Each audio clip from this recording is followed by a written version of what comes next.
بعض دفعہ کوئی ایک گناہ ایسا ہوتا ہے جس کو آپ ہلکا سمجھتے ہو لیکن وہ آپ کو برباد کرنے کا ذریعہ بن جاتا ہے۔ نبی صلی اللہ علیہ وسلم نے فرمایا، انسان بعض مرتبہ زبان سے ایسا کلمہ نکالتا ہے جسے وہ بہت ہلکا سمجھتا ہے، اللہ کی نظر میں اس کا وزن بہت زیادہ ہوتا ہے، جس کی وجہ سے وہ جہنم کے گڑھے میں پھینکا جائے گا۔ وہ اتنا سخت جملہ ہوتا ہے، کس کی نظر میں؟ اللہ کی نظر۔ آپ اس کو ہلکا سمجھ رہے ہوتے ہیں۔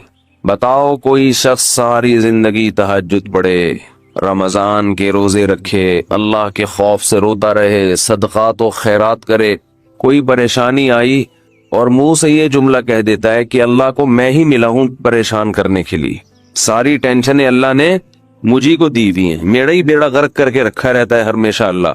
تو آپ کیا سمجھتے ہیں کہ یہ ہلکا جملہ ہے؟ اس ایک جملے میں اتنا وزن ہے کہ اس میں یہ طاقت ہے کہ یہ آپ کی ساری زندگی کی نیکیوں کو کھا جائے۔ اللہ کہے گا جب تو مجھے ایسا سمجھتا ہے تو پھر تو تیری میری کیسی دوستی، کس بات کی دوستی؟ یہ تہجد لے جا کسی اور کے پاس۔ ہم یہ کہتے ہیں ایک جملہ ہی تو تھا، زبان سے نکالا ہے۔ جملے ہی زبان سے نکلتے ہیں جس پہ لڑائیاں ہوتی ہیں، قتل و غارت ہو جاتا ہے۔ آپ نے اپنے باپ کو گالی دے دی، کس قدر غصہ آئے گا باپ کو۔ آپ جواب میں کہو ایک لفظ ہی تو ہے جو زبان سے نکلا ہے، تو باپ کیا کہے گا کہ ہماری زبان سے زندگی بھر ایسا لفظ کبھی اپنے باپ کے لیے بولو نہیں نکلا۔ طلاقوں میں تو یہ بہت ہوتا ہے۔ طلاق دیکھیں نا، لوگ آتے ہیں کہ زبان سے طلاق نکل گئی تھی، 3 دفعہ لفظ نکل گیا تھا، غصے میں ہو گیا تھا۔ تو میں ان سے کہتا ہوں کہ آپ کے علاوہ بھی میاں بیوی میں بہت کروڑوں خاندان ہیں جن میں لڑائی ہوتی ہے، اب بھی ہوتی ہے، ہمیشہ سے ہوتی رہی ہے۔ ان کی زبان سے کبھی بھی یہ لفظ بولو نا نہیں نکلا، آپ کے منہ سے کیسے نکل گیا؟ لڑائی تو ہر گھر میں ہوتی ہے، جھگڑا تو ہر گھر میں ہوتا ہے۔ آپ کو بولنے سے پہلے لفظ کا وزن چیک کرنا چاہیے کہ میں کیا بول رہا ہوں، کس کے سامنے بول رہا ہوں، اس کا ویٹ دیکھنا چاہیے۔ بول دیا کلمہ کفر ایک دفعہ زبان سے نکالتا ہے انسان، اور اس کلمے میں یہ طاقت ہے، کفر کے کلمے میں، کہ آپ کی ساری زندگیوں کو 1 سیکنڈ میں کھا کے ختم، 1 سیکنڈ میں۔ نبی صلی اللہ علیہ وسلم نے فرمایا، انسان اللہ سے دعا مانگتا ہے، زندگی بھر مانگتا رہتا ہے، اور اللہ زندگی بھر دعاؤں کو قبول کرتے رہتے ہیں، لیکن اس کو نظر نہیں آ رہا ہوتا، اس کو نظر کہ اللہ اپنے طریقے سے دعا قبول کرتا ہے۔ اگر اللہ ایسے دعا قبول کرے نا، آپ نے ادھر کہا اے اللہ میری تنخواہ ڈبل کر دے، آفس گئے باس نے کہا کہ جناب نئے وزیر اعظم نے جو اعلان کیا ہے اس کی منظوری ہو گئی، ٹھا ٹھا کر کے ایسے دعائیں قبول ہونا شروع ہو جائیں تو غیب پر ایمان ختم، پھر تو دعا کی ترغیب دینے کی ضرورت ہی نہیں رہے گی۔ سب لوگ مصلی لے کے مسجد میں آ جائیں گے، سارا دن دعائیں مانگتے رہیں گے کہ اللہ سے جو مانگو ملتا ہے، خربوزہ مانگو خربوزہ ملتا ہے، تربوز مانگو تربوز ملتا ہے، افطاری میں پکوڑے مانگو پکوڑے ملتے ہیں، سموسے مانگو، بھوک لگ رہی ہے کیا کریں، سموسے ملتے ہیں، جو مانگو وہ ملتا ہے۔ تو دعائیں تو لازمی قبول ہوتی ہیں، لیکن انداز وہ ہوتا ہے جو اللہ کرتے ہیں۔ اللہ کہتے ہیں میں اپنے طریقے سے کروں گا۔ اب اس کی بڑی لمبی چوڑی تفصیل ہے کہ کیسے قبول ہوتی ہے۔ بعض دفعہ جو چیز مانگ رہے ہیں اللہ وہی دے دیتا ہے آپ کو، بعض دفعہ اس کا متبادل دے دیتا ہے، آلٹرنیٹ دے دیتا ہے، بعض دفعہ نہ آلٹرنیٹ دیتا ہے نہ وہ چیز دیتا ہے۔ کوئی مصیبت آنے والی ہوتی ہے، اس دعا کی برکت سے اس مصیبت کو ٹال دیتا ہے۔ آپ اپنے بیٹے کے لیے بچی کے لیے دعا مانگ رہے ہیں اس کو ٹھیک کر دے، وہ ٹھیک نہیں ہوئی لیکن دوسری نے بیمار ہونا تھا، اللہ نے اس سے وبا کو ٹال دیا۔ تو جن کا غیب پر ایمان ہوتا ہے وہ تو مانگتے ہیں، اللہ سے مانگتے ہیں۔ پتا ہے بھائی یہ ہو نہیں سکتا کہ جس خدا نے کہا ہے کہ میرے سامنے ہاتھ اٹھاؤ، حدیث میں آتا ہے اللہ میں اتنی غیرت ہے کہ جب کوئی اللہ کے سامنے ہاتھ اٹھا کے مانگتا ہے تو اللہ کو خالی ہاتھ لوٹاتے ہوئے حیا آتی ہے۔ بڑے سیٹ کے پاس کوئی بھکاری جائے اور پیسے مانگے اور وہ اس کو دھتکار دے تو بھکاری کہے گا نا یار نام تو بڑا سنا تھا آپ کا، بڑے سخی ہو۔ تو اللہ کو حیا آتی ہے کہ ان ہاتھوں کو خالی لوٹائے۔ دیتا ہے لازمی. تبھی ہم نے اہل اللہ کو دیکھا ہے کہ مانگتے بہت ہیں, بڑی لمبی لمبی دعائیں مانگتے ہیں.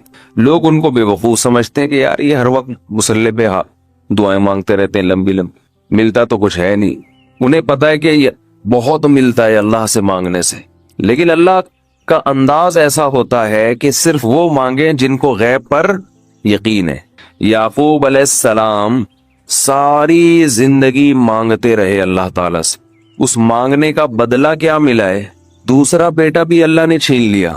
عجیب بات ہے یا نہیں ہے؟ پہلا بیٹا گم ہوا تو اللہ سے اس کے ملنے کی دعائیں مانگتے رہے. دعا کیا قبول ہو رہی ہے؟ قحط پڑ گیا, کھانے پینے سے بھی گئے. اس سے بڑی مشکل, راشن لینے کے لیے بھیجا مصر اپنے بیٹوں کو, تو دوسرا بیٹا بھی بولو گیا, وہ بھی بادشاہ نے رکھ لیا. روتے روتے آنکھوں کی بینائی چلی گئی. آپ کی اولادیں آپ سے کیا کہنے لگی ہیں؟ تاللہ تفتأ تذکر یوسف, اللہ کی قسم آپ یوسف کو ابھی تک یاد رکھا ہوا ہے. حتی تکون حرضا او تکون من الہالکین, آپ کی جان نہ چلی جائے. تو زبان سے یہ نہیں کہا کہ میں اللہ سے مانگ مانگ کے تھک گیا ہوں, لیکن اللہ دینے کے لیے تیار نہیں ہے, میرا تو دوسرا بیٹا بھی گیا. جب دوسرا بیٹا بھی گیا ہے نا, اس وقت یہ الفاظ کہے ہیں کہ آنکھوں کی بینائی چلی گئی. تو گھر والے کہنے لگے کیا آپ کو ابھی تک یاد ہے؟ کچھ چیزیں غیر اختیاری ہوتی ہیں, اپنے اختیار سے غم کو سوچنا یہ شریعت میں جائز نہیں ہے, لیکن کچھ چیزیں انسان کے اختیار میں نہیں ہوتی. وہ غم جو آپ کے اختیار میں نہیں ہے اس پہ آپ کو گناہ نہیں ملتا, بلکہ صبر پہ ثواب ملتا ہے.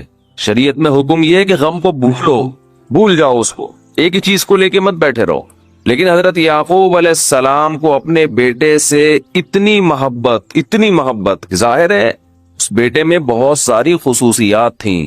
وہ جانتے تھے کہ اللہ ان کو پیغمبر بنائے گا, کہ اتنے عرصے کے بعد بھی آپ کے دل سے غم نہیں نکلا, لیکن اس غم کو لے کر زندگی گزار دی. کسی کے سامنے اللہ کی شکایت نہیں کی کہ میرے ساتھ کیا ہو رہا ہے. اور دعا قبول کیسے ہو رہی ہے کہ دوسرا بیٹا بھی گیا. بیٹوں نے آ کے بتایا کہ آپ کے بیٹے نے چوری کی تھی جس کی وجہ سے بادشاہ نے اس کو رکھ لیا. قال بل سولت لکم انفسکم امرا, باپ نے کہا تم نے جیسے پہلے ایک کہانی گڑھی تھی دوبارہ سے ایک کہانی گڑھ لی ہے. حالانکہ اس دفعہ بیٹے سچ بول رہے تھے, چوری تو نہیں کی تھی لیکن الزام لگا تھا چوری کا. تو یعقوب علیہ السلام نے دوسرے بیٹے کے جانے پہ ایک لفظ ناشکری کا زبان سے نہیں نکالا, بلکہ کیا کہا؟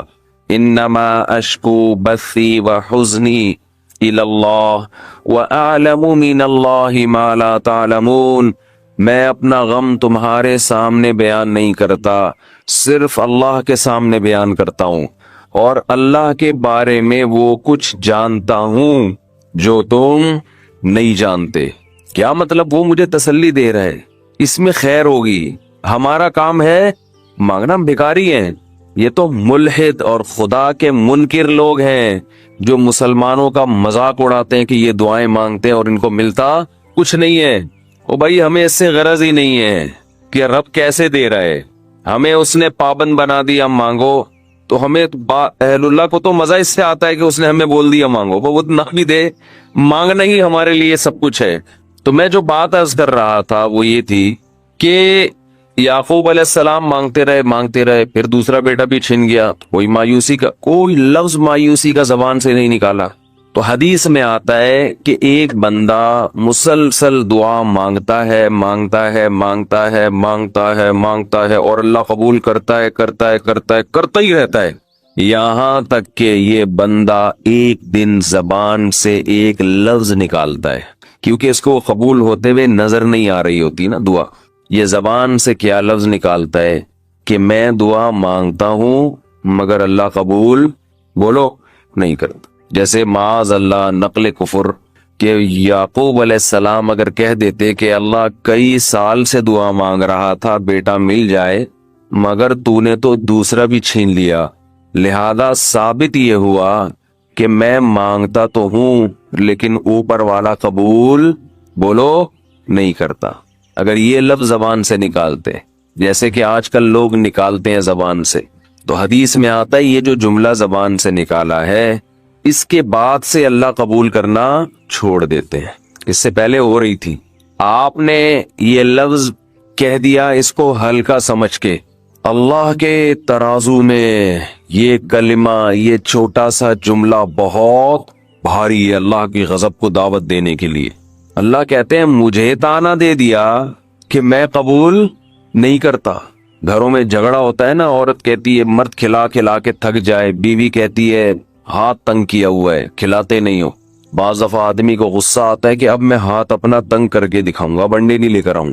میں کہتا ہوں چنگیز خان بھی, اگر کوئی چنگیز خان کی اولاد ہے نا, اس میں بھی اتنی طاقت نہیں ہے کہ بیوی کہے کہ 6 انڈے چاہیے اور وہ ان 6 کو 4 کر کے دکھا دے کہ نہیں آج 4 انڈے آئیں گے 6 نہیں آئیں گے. کوئی ہے ایسا مائی کا لال؟ کوئی ایسا مائی کا لال پیدا نہیں ہوا. تو استنبول کیسے فتح کرو گے؟ صحیح, استنبول کیسے فتح کرو گے؟ سلطان محمد فاتح نے استنبول فتح کیا تھا نا. ایک بڑے بزرگ نے بڑی اچھی بات کہی کہ فرعون نے ہزاروں بچوں کو قتل کیا اور بنی اسرائیل کے نا, لیکن موسیٰ علیہ السلام جب صندوق سے نکلے فرعون نے ارادہ کیا اس کو بھی قتل کروں. فرعون کی بیوی نے کہا لا تقتلوہ, اسے قتل مت کرو. فرعون نے کہا اچھا. کون کرتا ہے؟ فرعون نے کیا کہا؟ شخصیت مقصود نہیں, عمل مقصود ہے. سمجھتے ہو؟ تو یہ ہمارے لیے بڑی تسلی کی بات ہے, یہ ہمارے لیے بڑی تسلی کی بات کہ جب فرعون جیسا آدمی گھر میں فرعون نہیں تھا تو ہم اور آپ کس کھیت کی مولی ہیں یار. چلتے رہو جیسے زندگی گزار رہے ہو, جتنے انڈے کہے ہیں اتنے لے آیا. خیر میں یہ عرض کر رہا تھا کہ بعض گناہوں کو انسان ہلکا سمجھتا ہے, بعض لفظوں کو انسان ہلکا سمجھتا ہے. اللہ کی نظر میں وہ لفظ بھی بہت بھاری ہوتے ہیں, وہ گناہ بھی بہت بھاری ہوتے ہیں. نبی صلی اللہ علیہ وسلم کی زندگی دیکھو کیسے ہر چیز کے سوٹیبل اسباب اختیار کیے. کیسے ہم پتہ کیا کرتے ہیں, بہت اہم بات, ہم نبی کی زندگی کی وہ سیرت دیکھتے ہیں, سیرت کا وہ پہلو دیکھتے ہیں جس کا معجزوں سے تعلق ہے. اس کا کس سے تعلق ہے؟ معجزہ آسمان سے فرشتے. یہ کیا ہے معجزہ؟ بدر میں 313 تھے, مقابلہ کس سے ہوا؟ 1000 سے. جیتا کون؟ 313. تو یہ کیا تھا؟ یہ معجزہ تھا. شریعت کے احکام کا مدار معجزوں پر نہیں ہوتا, گراؤنڈ ریئلٹی پر ہوتا ہے. سمجھتے ہو کہ نہیں سمجھتے؟ ہمیں جو زندگی گزارنی ہے معجزوں پہ نہیں گزارنی. کس پہ گزارنی ہے؟ ہمیں یہ اجازت نہیں ہے کہ 313 ہم ہو, سامنے دشمن 1000 ہو. ہمیں شریعت نے حکم دیا فوراً پتلی گلی سے نکلو اور وہاں سے بھاگ جاؤ. یہ حکم ہے, آرڈر ہے قرآن کا. یکم منکم الف یغلبوا الفین. اللہ کہتے ہیں 1000 کا 2000 سے مقابلہ ہوگا, جتوا دوں گا. اسلام میں کیا مطلب؟ ڈبل ہوں گے نا دشمن, تو کچھ ایمان کی طاقت کچھ اسلحے کی طاقت. ڈبل سے کم ہوئے تو پھر کوئی گارنٹی نہیں ہے. میں سمجھا پا رہا ہوں اپنی بات؟ آپ دیکھ لو قرآن میں یکم منکم الف یغلبوا الفین. 1000 ہو گے 2000 پہ غالب کرو. اس لیے علماء نے لکھا کہ 1000 کا مقابلہ 2000 سے ہو جائے. افرادی قوت میں وہ دگنے ہوں اور اسلحے کی قوت میں بھی وہ دگنے ہوں. دگنے سے زیادہ ہوا تو نہیں. سامنے 2000 ہے, 1000 ہے, 2000 ہے, لیکن ان کے بعد ٹینک ہے, تو پھر آپ 1000 بھی کسی کام کے نہیں. اگر وہ 2000 ٹینک ہے تو آپ کے پاس 1000 ٹینک ہونے چاہیے. یہ اقدامی جہاد ہے. غزہ اس پہ فٹ نہیں ہوتا, کیونکہ غزہ کا جو لڑائی ہو رہی ہے وہ دفاعی جہاد ہے. دفاع میں تو مرتا کیا نہ کرتا, وہ تو ہر صورت میں لڑنا ہی لڑنا ہے. سمجھتے ہو کہ نہیں سمجھتے؟ غزہ کا معاملہ الگ ہے, وہ دفاعی جنگ ہے. جب آپ خود سے کسی سے لڑیں گے, شریعت نے کہا ہے کہ 313 کو اس زمانے میں 1000 سے لڑنے کی اجازت نہیں ہے. طاقت کا توازن دیکھنا پڑے گا, اسباب دیکھنے پڑیں گے. تبھی تو شریعت میں بغاوت کی اجازت نہیں ہے. آپ کے پاس ہے کیا لڑنے کے لیے؟ جذبات سے تھوڑی جنگ جیتی جاتی ہے, اسباب سے جیتی جاتی ہے. کچھ اسباب ہوتے ہیں اور پھر اللہ کی مدد ہوتی ہے. تو اب کیا ہو رہا ہے کہ نبی صلی اللہ علیہ وسلم کی آپ سیرت دیکھیں. غزوہ بدر میں بھی ہوا یہ ہے کہ نبی صلی اللہ علیہ وسلم کا لڑائی کا ارادہ نہیں تھا, ورنہ 313 کو 1000 سے لڑنے نہ لے کے جاتے آپ صلی اللہ علیہ وسلم. نبی صلی اللہ علیہ وسلم کا ارادہ تو ایک تجارتی قافلہ جا رہا تھا, اس پہ حملہ کرنا تھا. اس کے لیے وہ 313 کا عدد ٹھیک تھا, وہ تو اللہ نے لڑوا دیا تاکہ اسلام کا ایک معجزہ ظاہر ہو اور اسلام کی طاقت ظاہر ہو. اللہ یہ بتائیں کہ اس جنگ میں اللہ کس کے ساتھ ہے؟ مسلمانوں کے ساتھ ہے. جیسے یہ جیسے بغیر باپ کے اللہ نے عیسی ابن مریم کو پیدا کر دیا تاکہ پتہ چلے کہ میں بغیر باپ کے بھی پیدا کر سکتا ہوں. باپ نے کہا لو بھائی اللہ کی طاقت ہے, اللہ بغیر باپ کے پیدا کر سکتا ہے, تو جو بغیر باپ کے پیدا کر سکتا ہے وہ ماں کے بغیر بھی پیدا کر سکتا ہے. لہٰذا اے اللہ میں شادی نہیں کروں گا, مجھے ویسی اولاد دے دے. تو یہ حماقت کی بات ہوگی کہ نہیں ہوگی بھائی؟ معجزے اور کرامتوں پہ حکم کا شریعت کا مدار نہیں ہوتا. شریعت آپ کو کہتی ہے گراؤنڈ ریئلٹی کو سامنے رکھ کے فیصلہ کرو. اسی میں لوگوں کی کچھ غفلتیں اور بتا دوں میں. آج بیان ضرورت کھچڑی پک گئی ہے لیکن چلو پارسل کرتے ہیں جو بات ذہن میں آ رہی ہے اچھی. دیکھو اسی میں غفلت ہے. میں بہت دفعہ لوگوں کو بتاتا ہوں بیٹی کی شادی ہو گئی, داماد 2 نمبر نکلا. داماد کیا نکلا؟ نشئی نکلا, مارتا پیٹتا ہے, جنگلی نکلا. آپ اس کو ٹھیک ہونے کے لیے ایک ٹائم دے دیں.